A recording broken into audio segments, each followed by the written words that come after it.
Olá, meus amores, espero que todas estejam bem, buscando ficar sempre em casa, tomando seus cuidados, se prevenindo, porque ainda estamos aí com a Covid nas esquinas, então a gente tem que procurar seguir um caminho para a gente poder se preservar dessa doença. Então vamos continuar, dar prosseguimento ao nosso estudo, agora com o capítulo 19, A Jovem Desencarnada. No capítulo anterior, quando nós encerramos, eu cheguei a comentar sobre o assunto final da Dona Laura com o André, dizendo que a neta dela, que tinha sido recém-chegada da Terra, tinha desencarnado e estava no quarto anexo. Então agora nós vamos estudar um pouquinho sobre essa nova personagem que surge aí pra gente, trazendo também muitas informações. Então, nós temos aí, até para começar, uma referência no Livro dos Espíritos, a pergunta 154, que nós não falamos, que a irmãzinha acabou de desencarnar, recentemente. Então a gente o Kardec pergunta aos espíritos protetores aqui na pergunta 154: é dolorosa a separação da alma e do corpo? E os espíritos dizem: não, o corpo quase sempre sofre mais durante a vida do que no momento da morte. A alma, nenhuma parte toma nisso. Os sofrimentos que algumas vezes se experimentam no instante da morte são um gozo para o espírito que vê chegar o termo do seu exílio. É claro que nós temos sempre que ressaltar que as respostas e as perguntas são feitas de modo geral. Isso aqui seria para um espírito mediano que desencarna de forma natural. Sabemos que existem diversos tipos de mortes e que para cada morte existem, situações diferentes, mas de modo geral a vida é pior do que o momento da morte. Então esse capítulo, que a gente vai ver um pouco do desequilíbrio dessa nossa irmã recém-desencarnada, por isso a necessidade da gente iniciar com essa pergunta do Livro dos Espíritos. Então aí a Dona Laura, junto com o André, vai fazer o quê? Analisar as condições espirituais da recém-desencarnada, que é a neta de Dona Laura. Ela informa que a neta não faz a refeição à mesa porque ainda está inquieta e emite fluidos pesados e venenosos que se misturam aos alimentos. Olha que ensinamento interessante para a nossa vida prática, A hora da refeição, a hora em que nós estamos alimentando o corpo físico, tem que ser uma hora de equilíbrio. Claro que todas as horas tem que ser, mas mais do que nunca, um momento de equilíbrio, um momento em que todos estejam vibrando ali, sem aborrecimento, sem estresse, para que a própria alimentação, ao ser ingerida, traga para nós um equilíbrio orgânico e não um desequilíbrio emocional e muitas vezes refletindo-se no desequilíbrio orgânico também, certo?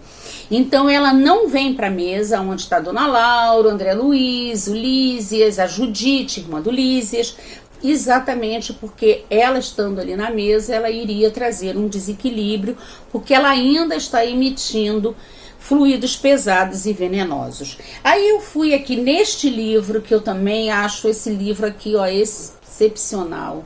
Eu sempre consulto Medicina da Alma, pelo espírito Joseph Gleber. Ele explica muitas coisas, muitos assuntos que são até um tanto quanto complicados para nós, mas ele ensina ele traz para a gente assim de forma bem simples, bem didática.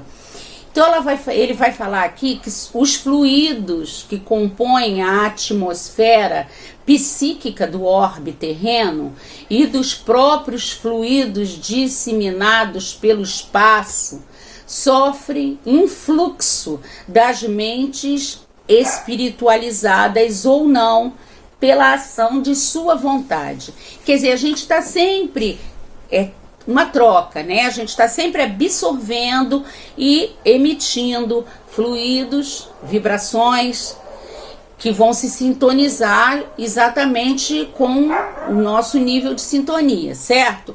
Então, esses fluidos que ficam, eles vão sofrer esse influxo, quer dizer, essa repuxada das mentes espiritualizadas ou não, através da ação da vontade. Quer dizer, com a irmãzinha ali emitindo os fluidos perniciosos, isso poderia trazer também um desequilíbrio a algum dos componentes ali da mesa, que de repente também deixasse cair um pouco a sua sintonia. Então isso é muito importante para a gente valorizar o nosso momento da nossa refeição, tá? Então, ela permaneceu no umbral apenas por 15 dias. Quer dizer, olha só como a irmã está recém-desencarnada mesmo. Foi vitimada por uma tuberculose e sente dificuldade de se adaptar à vida de desencarnada. Sofreu muito, né, com a doença. Os sintomas da enfermidade retornam quando ela se lembra da mãe e do noivo, com complexo de culpa por ter transmitido a doença para a mãe enquanto foi assistida por ela e por ter deixado o noivo Arnaldo desesperado. Quer dizer, a mãe esteve à cabeceira dela, cuidando da sua convalescença, cuidando da sua doença, e a mãe contraiu a tuberculose também.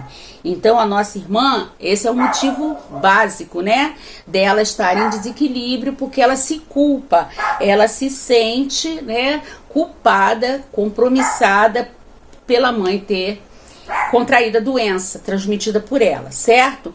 E o noivo, né, com aqueles sonhos, os ideais todos de um futuro casamento, o Arnaldo reagiu mal e ela está pesarosa de ter deixado o noivo sozinho. Dona Laura diz à neta que não deve se enganar quanto ao noivo, pois ele, ao saber que a morte seria inevitável para ela, começou a flertar com a amiga Maria da Luz. Ela reage mal a isso, né? Aí a dona Laura vai trazer diversos argumentos que vai mostrar a ela que ela não precisa nem deve ficar nesse estágio de desequilíbrio. Com relação a esse sentimento de culpa que a irmãzinha traz, né? Nós temos uma referência lá no livro Entre a Terra e o Céu, que é também dessa coleção do André Luiz, A Vida no Mundo Espiritual, do Chico e do André Luiz, que diz o seguinte, que o sentimento de culpa é sempre um colapso da consciência e através dele sombrias forças se insinuam. Então a gente tem que fortalecer o nosso inconsciente, fortalecer o nosso espírito para, se no momento ela não fez isso porque quis, isso foi circunstâncias, né, dos cuidados que a mãe teve com ela ali durante a doença. Então ela não fez isso de propósito, então ela tem que se fortalecer, ela tem que conviver com esse sentimento de culpa sem deixar que isso a mortifique e a desequilibre da forma que ela deixou que acontecesse. Isso acontece com todos nós. Então o sentimento de culpa, ele vai desencadear sempre forças sombrias. Então nós temos que reagir com relação a isso. Fizemos alguma coisa errada, vamos tentar refazer e não, né, ficarmos ali em desespero. Aí Dona Laura, lá nos conselhos que está dando a ela com relação ao noivo, continua dizendo que ele é um homem comum, um homem normal, um homem da matéria, e que ainda não está preparado para compreender um sentimento puro como o dela. Ele ainda está muito mais materializado do que ela. Pede que não condene a amiga Maria da Luz, que ele já, né, estava flertando. Antes pense que é melhor confiar a Arnaldo a Maria da Luz, pois outra poderia dificultar-lhe o acesso no futuro ao coração dele. Quer dizer, a Dona Laura vai além já pensando que no futuro, se ela quiser um contato, uma visita, um auxílio, uma interferência para auxiliá-lo, né, a Maria da Luz, por ter sido amiga dela, daria um acesso maior do que de repente ele se voltar para uma pessoa desconhecida que não tivesse nenhum laço de afetividade com a jovem desencarnada. Mas é muito interessante que essa fala da Dona Laura traz pra gente um desprendimento muito grande, né? Uma falta de egoísmo que a gente vai ver já já. Continuando aqui, a gente pode dizer o seguinte, que ela diz que assegura que o pranto nasce do egoísmo e da vaidade que a gente ainda conserva. E aí nós temos aqui no Livro dos Espíritos a pergunta 253. Os espíritos experimentam as nossas necessidades e sofrimentos físicos? Os espíritos vão responder para Kardec: eles os conhecem porque os sofreram. Não os experimentam mais, né? Não experimentam mais materialmente como nós. São espíritos, então eles já estão em outra dimensão, enfrentando as coisas da matéria com outro olhar, com outra compreensão. Então é claro que eles já sofreram, já experimentaram as mesmas necessidades que nós, os mesmos sofrimentos, mas agora não mais, certo? E no Evangelho, no capítulo 11, nós vamos encontrar também uma falinha, que é essa orientação da Dona Laura, que nos levou a detectar, né, essa falta de egoísmo dela, essa liberação, esse desprendimento.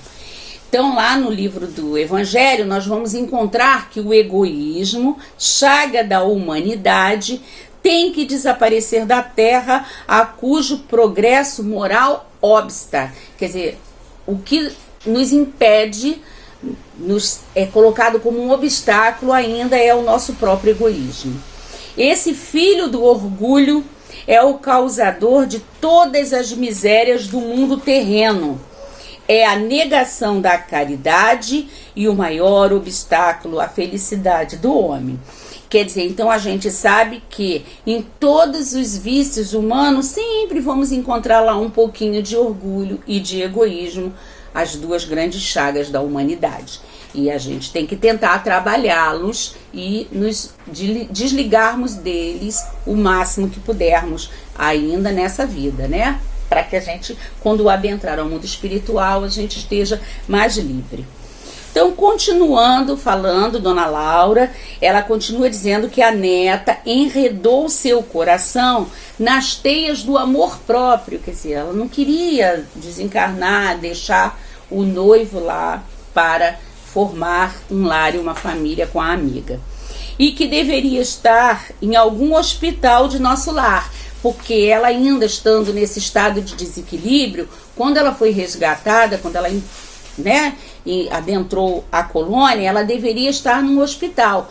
Mas a Dona Laura, toda a família da Dona Laura, eles têm moeda de troca, né? Eles têm responsabilidades na colônia que propiciam que eles possam ter interferido por ela, como Dona Laura interferiu, e terem trazido ela para o aconchego do lar, para ali tratá-la com bastante amor, com compreensão, com carinho, para que ela possa de pouco em pouco ir se reequilibrando. Então, mas está aos seus cuidados, Dona Laura diz isso. Ela tinha que estar no hospital do nosso lar, mas está aos seus cuidados, ao cuidado da Dona Laura. À espera da mãe, que não deve demorar. Lembra? Ela não passou a doença para a mãe também desencarnará. Um pouco de paciência e atingiremos a solução justa. Questão de tempo e serenidade. Isso também é muito interessante, né? Um tesouro, essa informação que nós temos aqui na vida material, né? Essa coisa, esse corre-corre, essa coisa efusiva, queremos resolver tudo. E essa frase de Dona Laura é perfeita. Um pouco de paciência e atingiremos a solução justa. Quantas vezes a gente vê que a nossa falta de paciência prejudica interrompe, desequilibra e aumenta até a solução do problema. A distancia, né, a solução do problema. Questão de tempo e serenidade. Se nós pudermos enfrentar os problemas da vida, deixando por conta do tempo que vai se ajeita, que vai ajeitando as coisas e que vai mudando a nossa percepção, vai ser muito melhor para todos nós. E aí, para terminar, nós temos também como referência, em cima dessa fala da dona Laura, né, o capítulo 9 do Evangelho, que é bem-aventurados os que são brandos e pacíficos. Está dizendo lá que o fardo parece menos pesado quando se olha para o alto do que quando se curva para a terra a fronte. Sede, pois, pacientes, sede cristãos. Se a gente, quando tem qualquer adversidade na nossa vida, qualquer aflição, se a gente se prender ao chão, quer dizer, olhar para baixo, né, para as picuinhas da vida, mais pesado esse fardo vai ficar. Agora, se a gente olhar para o alto, com fé, com confiança, orando, pedindo energias e forças a Deus, ele vai se atenuar e nós, ou ele se atenua, ou nós nos tornamos mais fortes e conseguimos superar com muito mais galhardia, né? Então, que sejamos sempre pacientes, que sejamos sempre cristãos, quer dizer, tendo o Cristo como nosso exemplo, nosso modelo e guia, na sua paciência, no seu imenso amor, no seu comedimento, na sua humildade. Então, assim a gente termina o capítulo 19, onde nos é apresentado a nossa querida Heloísa, que é a neta da dona Laura, chama-se Heloísa, e o seu reequilíbrio que vai acontecer, com certeza. Muito obrigada, um beijo para todos vocês.